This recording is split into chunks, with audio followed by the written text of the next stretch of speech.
Hidden in a room at the Australian National University is a little-known collection of pianos that represents centuries of musical history, but it's at risk because of a lack of space.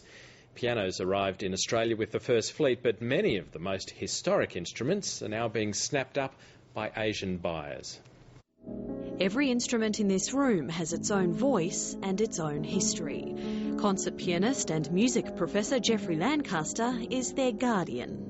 There are 900 pianos in Australia that I've identified of enormous national or international cultural significance, including the fifth oldest piano in the world and the first piano that came out with the First Fleet.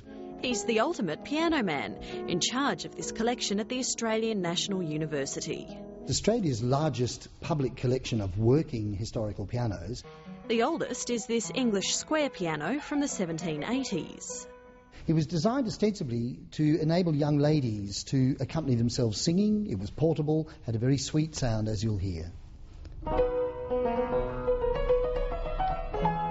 The pianos have been donated or purchased, a couple picked up in country pubs, and some just saved from the scrap heap.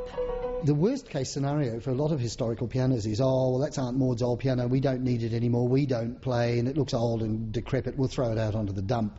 Among the more unusual pieces, this replica harpsichord embellished with Australian scenes.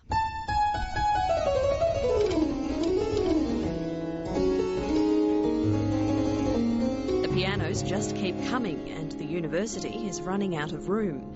Because space and money is tight, much of Australia's musical heritage is now going overseas, especially to China, where it's very much in fashion. They're buying up Western art, one could argue, in order to give themselves cultural credibility. And of course what's happened with the pianos in Australia is that Asia's largest piano museum on Gulanyu Island in Xiamen on the coast has now got pianos that are exclusively from Australia. This is one battle that passion alone won't win. Siobhan Hinu, ABC News, Canberra.